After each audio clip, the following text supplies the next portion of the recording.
Hello, I'm Casey with Barnett Schoolhouse. I am starting my second series here, how to transform your end of the day routine into perfection. I had a lot of questions on this, and this is what I implement in order to get my end of the day sanity back. So this course is meant to help you get your end of the day routine organized and perfected. This mini course is going to help you, if you continue to implement it and you're consistent, make your routine flow and become less hectic. If you don't already, prepping and preparing your students for any classroom transition does take time and a lot of effort. So lesson 1, how to train your kiddos. Lesson 2, how to train your parents. Yes, that does sound funny, but it is part of it. Lesson 3, organization of paperwork, which is your take-home papers, backpacks, folders, and my method of behavior communication. And lesson 4 is how to reduce your end of the day stress. Alright, so how to train your kiddos. So this is really important if you're going to create a positive and desired climate when it's time for your kids to go home. So you don't want to be pulling your hair out. Be sure they know what you expect from the very beginning of the year and drill it into them. You expect the following: order, calmness, listening ears, and respect. If your students can't do this, follow along with your classroom management plan and be consistent and fair. Utilize this time by providing your students with a bell ringer. That'd be any kind of worksheet or something that you've created, something you found on Teachers Pay Teachers. I have all kinds of that in my shop, and it's all over. Something that you're going over and reviewing that they can do independently. Let them know they're expected to finish this before they leave, and this all happens during that transition time of other students gathering their items and moving around. All you should hear is shuffling. So how to train your parents. Yes, this does sound funny, and it has to be accomplished because your parents are important, trust me. They need to know what to expect from you as well as their child, especially when they get home, when their kid gets home. I say this because you always have that little angel that likes to tell a fib. Oh, Miss So-and-so didn't give me this, and they've, left it at school, but they want to blame you. So from the very beginning at open house, let your parents know what you are planning to do each day and what they will be seeing in their child's backpack when they come home. Your take-home photos, which I'll talk about later, are really important at open house. Stick with it and be consistent. If you don't, you're going to let your parents and your students down. That's how I motivate myself. I want to uphold a good image as well. So it kind of gives me a little bit of motivation to make sure that I do it properly. Make a Facebook page that's just a secret page for your parents and your class only. A majority of our parents are on social media, so it's just the truth. One year I had every single parent on my Facebook page, and it was awesome. They knew everything that was coming home, and if that child didn't bring it home, well, I posted it on the Facebook page and they knew. Okay, I'll be releasing a video about how to work with Facebook and parents here soon. Now, this is the tricky part, and it can be done. Organization of your paperwork, which is paper that you get brought at the end of the day. This must go home today, backpacks, and student folders.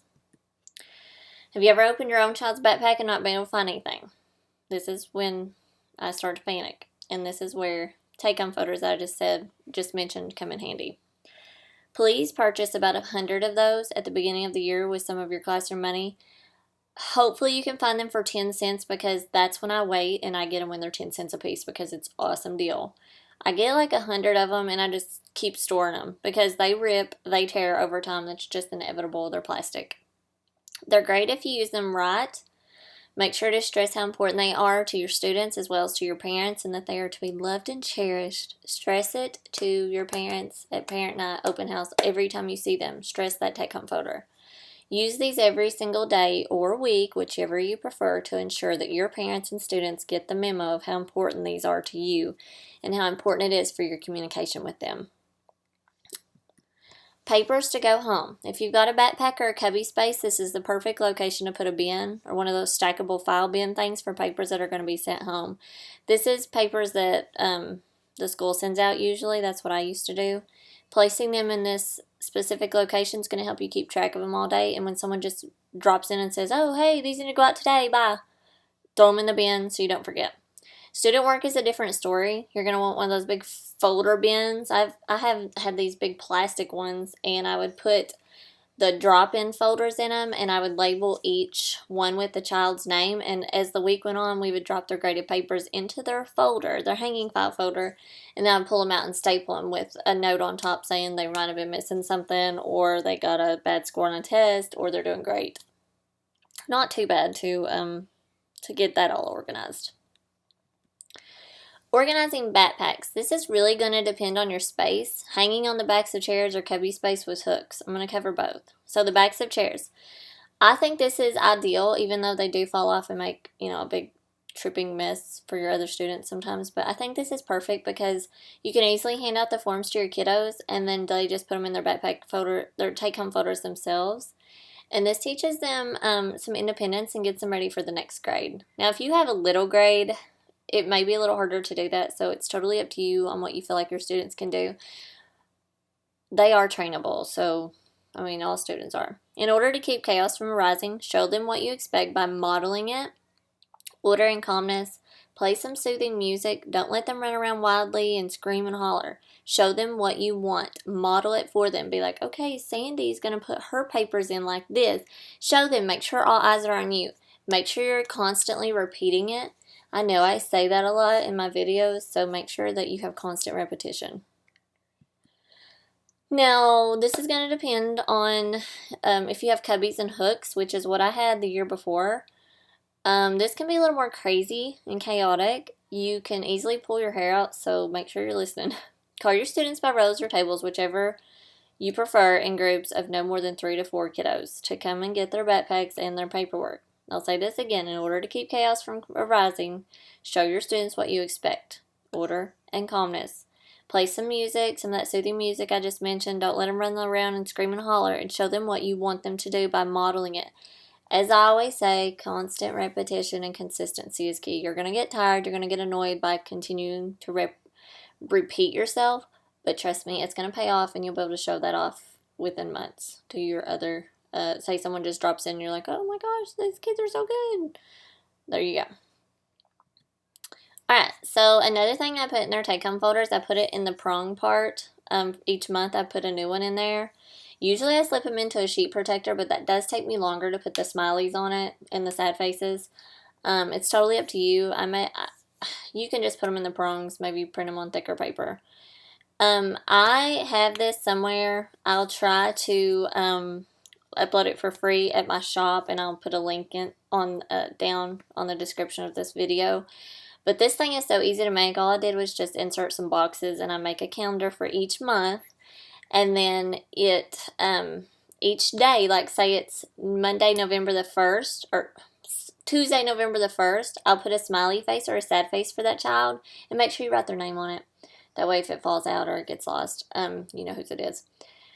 I'll put a smiley face or a sad face depending on their behavior for that day, and then their parent at the end of the week will sign it and write some notes or anything of that nature. It's totally up to you on that. But this really worked for me, and my parents knew how their child was behaving, and if they had a sad face, I always made sure to call them and tell them why. Sometimes I would write a note if I couldn't get a hold of them, or we would Facebook, or sometimes text. I don't like to text much, but anyway, if you do the sad and the happy faces, make sure you use green for the happy face, and whatever you want to use for the sad face, just make sure it's consistent, because your parents will ask. They'll notice. Trust me, they're trainable.